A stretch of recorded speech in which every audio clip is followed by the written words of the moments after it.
But the lawsuits, I don't want to hear nothing about that. That's over with. Cassie already hit her lick off of Diddy and got 30 M's. I don't see Diddy volunteering any more money up. The man had 9-10 lawyers. What do you think he'll do for a civil suit if yours happens to make it to his table as a priority? Come on now, let's not waste each other's time. You are now tuned in to the LaFlair Lounge with your host, Big Just LaFlair. Motherfucker. You are watching a master at work. Gather round, children, gather round. And let me tell you a bedtime story over here at the LaFlair Lounge. Now, you see, this takes place in the late 1900s and the early 20th century, when Video Vixen was at its peak. Yeah, Video Vixens actually used to make thousands upon thousands of dollars. They used to be on the cover of magazines. They were held in high regard. But behind the scenes, it was a lot of things going on and a lot of competition. A lot of beautiful women had to do things to get put in those positions. Now, one of those people, her name was Corinne Steffens, a young, rambunctious son of a gun. And she knew that not only her good looks and a nice body was going to get her where she wanted, so she used her sexual gifts from the man above that were supposed to be reserved for her husband on everybody in the industry. And she gave that mouth up so good that people called her Superhead. And guess what? Soon she would be passed all around the industry so she could get some of the top spots in the lead videos. But she wanted more. And that's what she got. You see, Corinne would be the first video vixen ever. Matter of fact, the first person in the hip-hop industry to do a tell-all book. And boy, was it disrespectful. She gave up all the information, or how you youngins would say, tea, on these rappers, even the ones that had families and that weren't supposed to be doing what they were doing. She was giving up sizes of the thingamajiggies. She was saying who was the best, who would have her getting out of bed at night, and it was just an overall debacle. And see, that's how we get to the present point where these women have learned the game now. You see, these women have social media. They're doing things with these men. They're extorting them.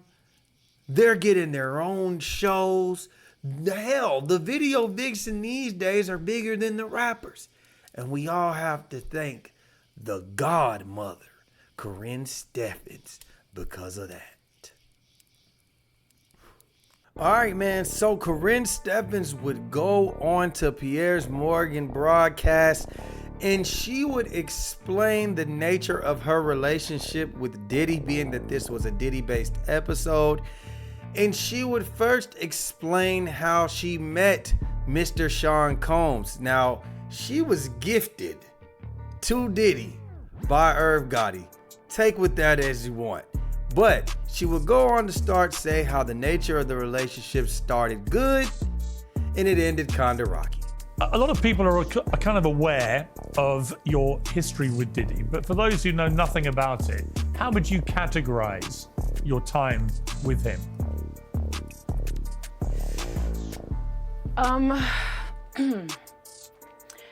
My time with Sean was honestly pleasant in the beginning.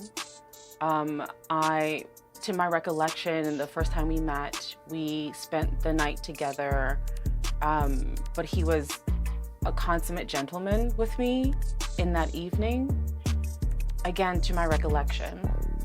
And every other time I saw him after that was in a group setting, so it was fine. The last time I saw him, however, things had taken a bit of a turn. It was after Confessions of a Video Vixen, my first book had been published, and he was seething when he saw me at, Prince had a party at his house, and we were there, of course, before Prince died, and He was scowling at me the whole night, and I found it amusing, but he was obviously very angry with me by that point in our relationship. And like I told y'all in the intro, when she made this book, that was a one of one. We never saw anything like this. It was a US bestseller.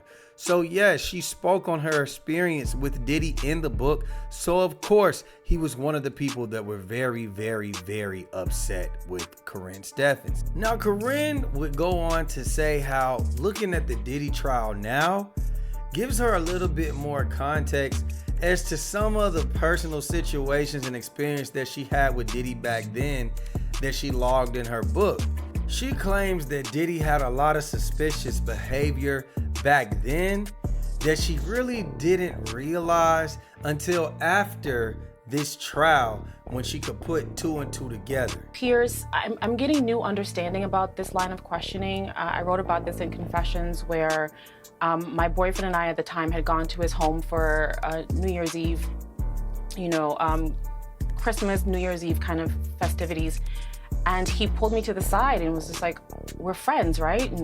We're friends." And I was like, yeah, we're friends. And like, "We're good." And I'm like, "Yeah, we're good." And I couldn't figure out what he meant. And I wrote about this where I didn't know what he was talking about. And he just kind of went on to say, "I have kids, I have a mom, and if anything got out, it would really hurt them." And I honestly, at that point in stage, did not know or remember what he was talking about. And so we just kind of laughed it off, like, what's going on with him, and things that he said to my boyfriend, like, "Don't trust her, she might have her on video with, in precarious positions." And this is back before cell phone cameras, so I was just like, what video? I didn't understand any of it. Now after the trial and the things that have come out from the trial, this gives these conversations a lot more context. But at the time when Confessions came out, it did make us all wonder, what was he so afraid of? I didn't even know what I had seen or didn't see, or if there's something happened that I didn't remember from our time together. But he was very afraid that I would say something in the book. And honestly, I think he never contacted us back because what he thought I was going to say, I did not say. He was so afraid that I knew something. And I was confused because the only time that we had together prior to this conversation was alone time at his home, wherein I felt we had a good time. I didn't know, he didn't come on to me. It was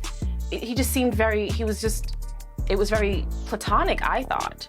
So I was confused as to what was it? And so I have to admit, my mind kind of races now that I have more context of his proclivities and what he's capable of what he was so afraid of, what he thought I knew or what he thought I remembered. Now, I ain't gonna hold y'all, man. I'm starting to see the play. This looks like mental gymnastics to me. But we gonna continue to let this girl speak because it would only get worse from here, y'all. Because Corinne would go on to say how Irv Gotti didn't really ask her to go mess with people in the industry. He would just gift her around and say, "Look, you gotta check her out, man. She's a monster." And that's exactly what she did with Diddy. She was received by Diddy through Irv Gotti. And she was explaining how, she didn't really like that. But then again, she did. The transactional nature of how we met, and which is why, I said in various interviews before that I was gifted to him, it was because no one asked me if I wanted to go. No one asked me. They talked about me as if I wasn't there. I was property to cart around. And that's what they did. If they would have asked me, I still would have gone. So I didn't hold any objection at the time because I would have still done it. Being 21 and it's Diddy and we're having fun and it's just a Saturday night out in LA. So Pierre would just say, "Man, fuck it, dog. Let me just ask her the question that everybody's waiting for. Did you have sexual relations with the diddler?" But did you actually ever have any kind of sexual relationship at all then? I'm sorry, what was that? Did you actually have any kind of sexual relationship with Diddy at all? No, Diddy and I did not. No, well, not to my knowledge. Say, what do you mean by that? Not to my knowledge. I don't. Honestly, I'm questioning a lot of things right now. Well, you think So not to my knowledge.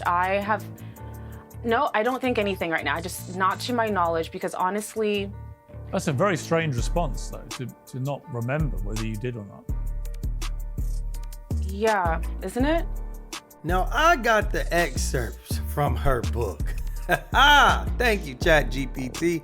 I didn't even have to do any type of extensive research. And in this excerpt, she talks about her first experience with Diddy. And it says right here, after a few minutes, Diddy greeted me and led me to the nearest bedroom. With the slight formality out of the way, Diddy and I spent the next 15 minutes engaging in the usual.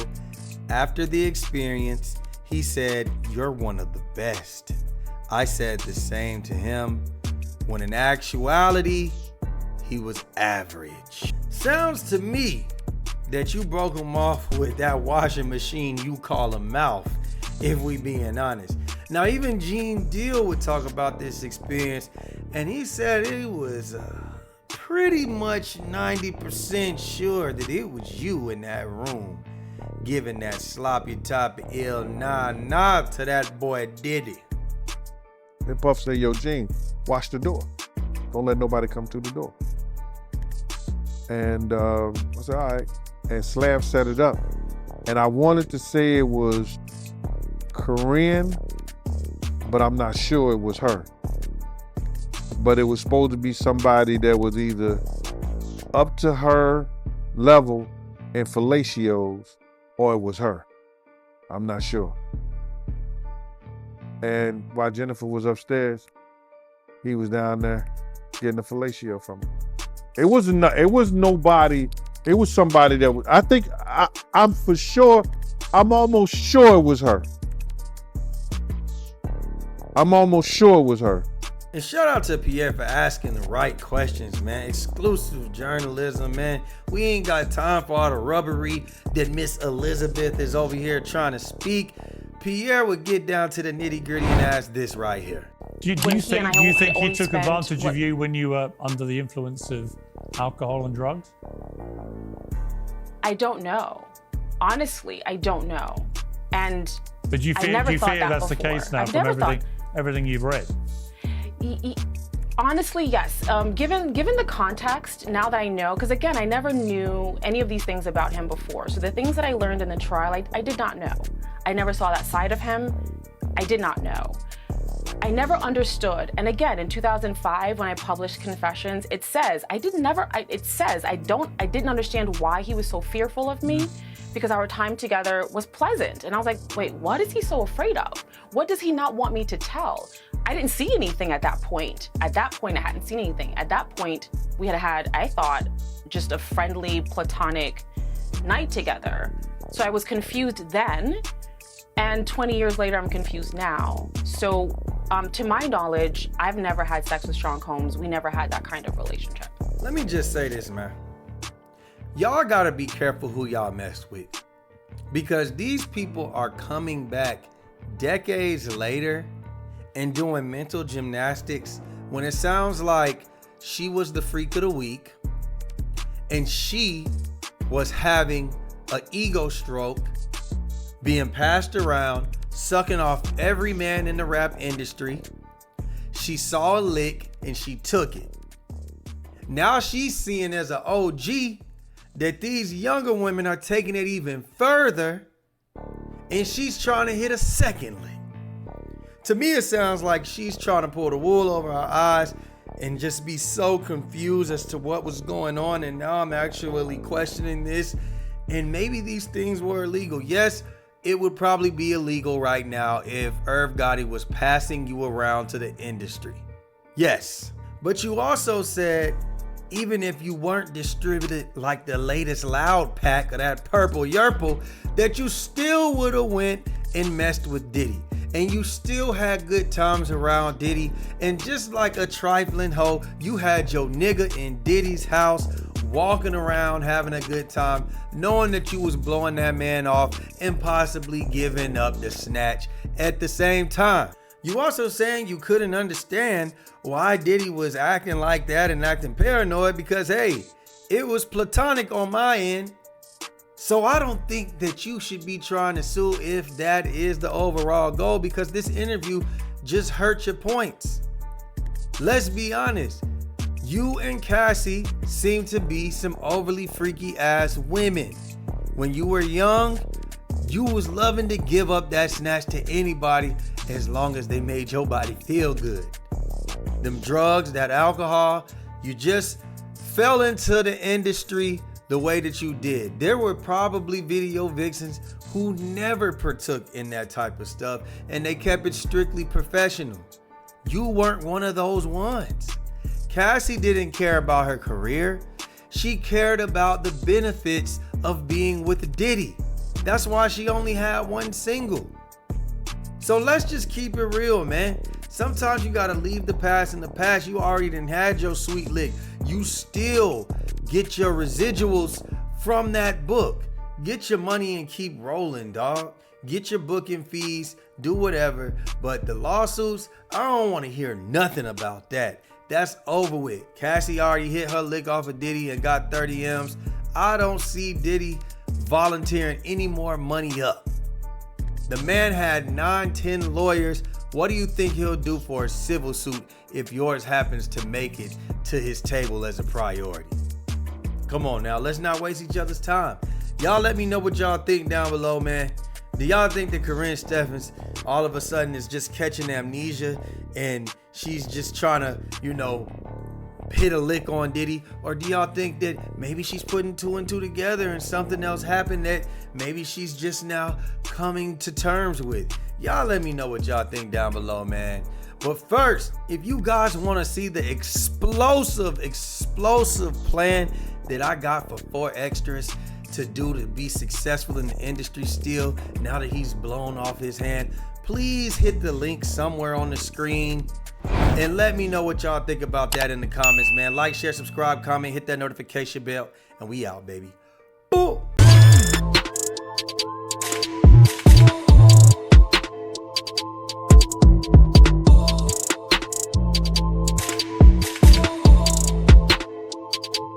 Big Just LaFleur. It's him.